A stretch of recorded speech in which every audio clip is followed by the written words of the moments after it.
Well, I told you in my last video that I would do a special review. Well, which if you didn't check out my announcement video, I had to decide to postpone my latest review in place of this. So you're probably wanting to know that there was a movie that came out 35 years ago that was about a clique that had three gals of the same name, plus Winona Ryder and Christian Slater. I think you know what that film is. So here it is. This is my review of Heathers. Big Days Entertainment Rankings and Reviews.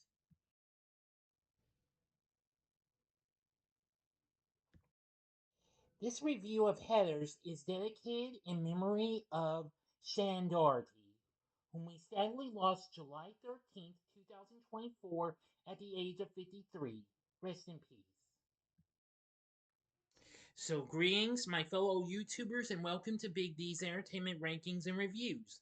My name is Doyle, better known to as the Big D, and this time around I bring to you a review of the 1988 teen black comedy flick Heathers, released by New World, along with Cinemark Entertainment, written by Daniel Waters and directed by Michael Lehman, in both of their respective film debuts, starring Winona Ryder, Christian Slater, Lisanne Falk, Kim Walker, Penelope Milford, and Shannen Doherty, who you just saw a little bit ago. I am dedicating this review in her memory since we sadly lost her last weekend. Its plot portrays four teenage girls, three of whom are named Heather, in a clique at an Ohio high school, one of whose lives is disrupted by the arrival of a misanthrope intent on murdering the popular students and staging their deaths as suicides. The film originally was produced in 1988 and premiered in Italy on October 24th, but it made but however, it never got released in the US until the following year, where it made its premiere on January 21st at the Sundance Festival, and then 2 months later, on March 31st, it made its premiere. It actually did get few a few awards in Hollywood, considering the film kind of bombed at the box office. But I'm getting ahead of myself. Let's get into the story. At Westerberg High School in the fictional Sherwood, Ohio, Veronica Sawyer becomes part of a popular but feared clique that includes three wealthy and beautiful girls with the same first name, Heather Duke, Heather McNamara, and the ruthless Queen Bee, Heather Chandler. Tired of the clique abusing its power, Veronica longs for her old life with her kinder but less popular friends. She becomes fascinated with a new student, Jason J.D. Dean, after he pulls out a gun and fires blanks to scare football player bullies Kurt and Ram. Outsider J.D., whose mother committed suicide, has a strained relationship with his explosives obsessed demolition mogul father. Veronica goes with Chandler to a frat party where she refuses to have sex with one member, unlike Chandler, who was coerced to perform oral sex. Ooh. When Veronica drunkenly vomits on Chandler, she vows to destroy Veronica's reputation as retaliation. Later, JD shows up at Veronica's house and they have sex after JD breaks in through Veronica's bedroom window. They express to each other their mutual hatred of Chandler's tyranny. The next morning, Veronica and JD break into Chandler's house, planning to revenge by using a fake hangover cure to make Chandler vomit. JD pours drain cleaner into one of the mugs, but Veronica dismisses him, thinking he is making a mean joke. She mixes a little OJ and milk together. Veronica accidentally brings the wrong mug to Chandler's room. JD knows this but dismisses it when Veronica does not hear JD. He serves Chandler the drain cleaner, killing her. Veronica panics and JD urges her to forge a dramatic suicide note in Chandler's handwriting. The community regards Chandler's apparent suicide as a tragic decision made by a troubled teenager, making her even more worshipped in death than in life. Duke uses the attention surrounding Chandler's death to gain popularity by going to many different news stations. After Chandler's death, Duke feels the need to be the clique's new leader. McNamara convinces Veronica to go with her, Kurt, and Ram on a double date. JD finds the 14s that evening in a field, and Veronica leaves with him as Kurt passes out, while Ram has sex with McNamara. The boys spread a false rumor about Veronica performing oral sex on them, ruining her reputation. JD proposes that he and Veronica lure the boys into the woods, shoot them with tranquilizers, and humiliate them by staging the scene to look like they were lovers participating in a suicide pact. Ooh. In the forest, JD shoots Ram, but Veronica's shot misses Kurt, who runs away. JD chases Kurt back to toward Veronica, who, realizing that the bullets are in fact lethal, fatally shoots him in a panic. At their funeral, the boys are made into martyrs to homophobia. Disturbed by JD's behavior, Veronica breaks up with him. JD blackmails Duke into getting every student to sign a petition that, unbeknownst to her, is intended to act as a mass suicide note. He then gives her a red scrunchie that Chandler wore, symbolizing her power over the school. Martha, a large girl who is a frequent target of bullying, attempts to kill herself by walking in the traffic. She survives but is badly injured and mocked by her peers, who believe she was attempting to copy the popular kids. McNamara calls a radio show to discuss her depression. Duke tells the entire school about the radio call, and McNamara is bullied. McNamara attempts suicide by overdosing in the girls' bathroom, but Veronica intervenes. Now for the ending. You know the procedure. 5 seconds to sub this video. Go to the description box below and fast forward to the time below as I count down now. If you've seen the movie already, please continue. Okay, you've been warned. Veronica returns home, and her parents say that JD stopped by to tell them that he is worried she will attempt suicide. Realizing that JD plans to kill her, she fakes her own suicide by hanging. JD finds her and, assuming she is dead, gives a monologue revealing his plan to blow up the school pep rally and make it look like a mass suicide. Veronica confronts JD in the school's boiler room as he plants dynamite. She shoots him and, using a switchblade, cuts the wires to the detonator. Veronica goes outside and JD follows her with a bomb strapped to his chest. He offers a personal eulogy and detonates the bomb, killing himself. As students and faculty rush to see what happened, Veronica walks back inside, disheveled from the explosion. She approaches Duke, takes the red scrunchie, and asserts that Duke is no longer in charge. And in the end, Veronica invites Martha to spend prom night watching movies together. End of story.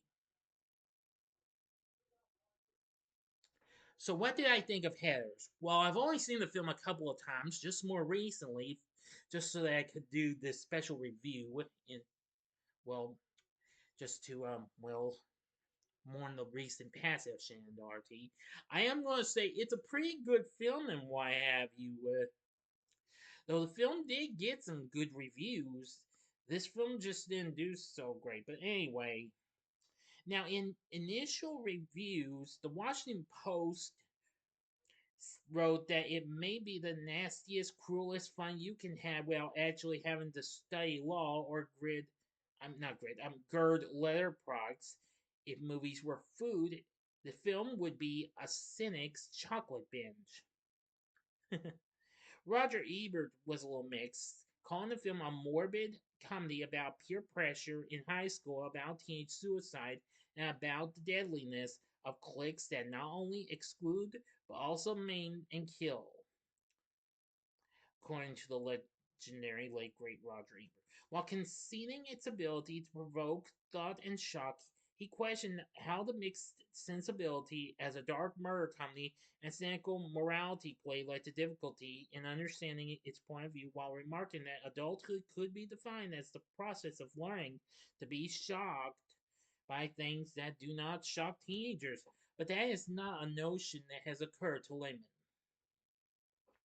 But in retrospective responses, the film sets certified fresh on Rotten Tomatoes with 93%, saying dark, cynical, and subversive. The film gently applies a chainsaw to the conventions of the high school movie, changing the game for teen comedies to follow. Definitely. Metacritic has a score of 72. Also, no, academics have likened the film to other films popular during the 80s and early 90s, which characterized domestic youth narratives as part and parcel of the culture war. According to the writer, Mr. Waters, created a specific set of slang and style of speech for the film, wanting to ensure that the language in the film would have timeless quality instead of just reflecting teen slang at the time. The film is among the most cited in the Oxford English Dictionary. I am going to say this film is really something. It's not too bad and what have you. Unfortunately, when it was released and what have you, it came out. But unfortunately, the company that put out New World Pictures was going bankrupt, even though they had already had a little bit of a hit on TV with the Wonder Years. Film was considered a flop when it was released, and only bringing 1.1 million over 5 weeks against its $3 million budget. But however, it has developed a cult following as it got released on video cassette and laserdisc. It has been released on DVD several times and also on Blu-ray. Anyway, now I've streamed the film twice, first on Prime Video and then again on Tubi. So, what I can see of this film, it's really something. Kind of strange though, but pretty good though, nonetheless. The film went on to win the Independent Spirit Award for Best First Feature, and for its screenplay, Waters received the Edgar Award for Best Motion Picture Screenplay. And so far to this day, it has since become popular and is regarded in polls as one of the greatest coming of age films and dark comedy of all time. Harris would also later go on to have a musical and a television reboot. It has a pretty good score by David Newman and a very good, a pretty good soundtrack and what have you.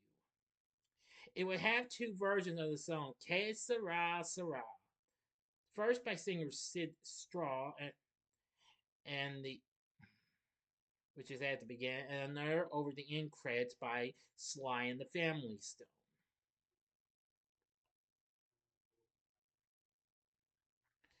Yeah, I'm gonna say it's pretty good. And there's also a fun song called Teenage Suicide. Don't do it. That's a pretty good song. So anyway, the music's pretty good. Now for our cast, we have Winona Ryder playing Veronica. I'm gonna say she's good. After recently doing Beetlejuice, I'm gonna say she's just so good in her performance. Christian Slater plays JD, and I liked his performance. He was very, very good. The late Shannen Doherty played Herr Duke, and I liked her performance. Lisanne Falk played Herr McNamara. I'd say I'm going to say that was a pretty good performance. And Kim Walker played Herr Chandler. Very good. Now then, there's also some other people who appear in this movie. Why have you? One of them is Renee Estevez, who that same year when this came out would appear in the second Sleepaway Camp film. She played the character of Betty Finn. Hmm, interesting, huh, people? Yep.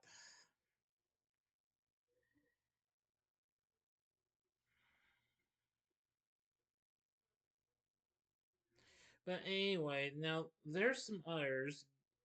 I'm trying to get to my source.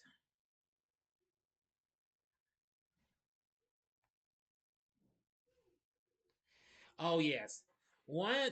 Another character, which was the principal of the school in the film, was played by John Ingle, who would later go on to play Father Ernest Thomas Brennan in Stepfather 3.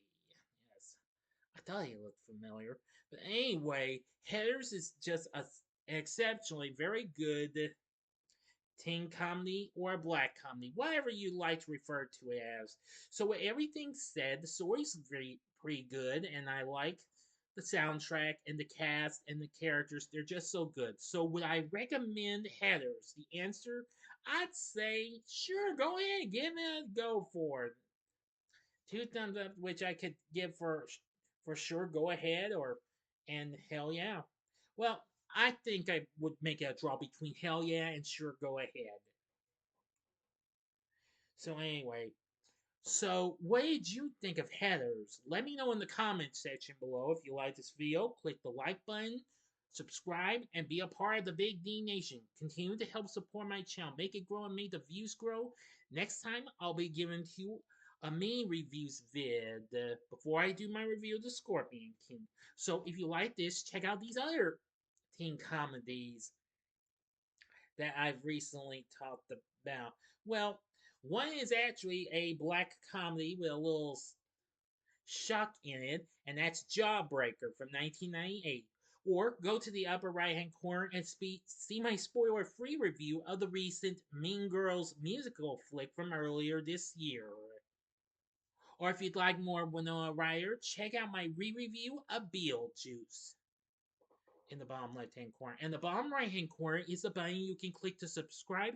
If you like rankings and reviews on movies, TV, music, video games, etc., then I'm your guy. Thanks for watching. Until next time, on the Big D saying, see ya and rest in peace, Shannen Doherty. Bye now.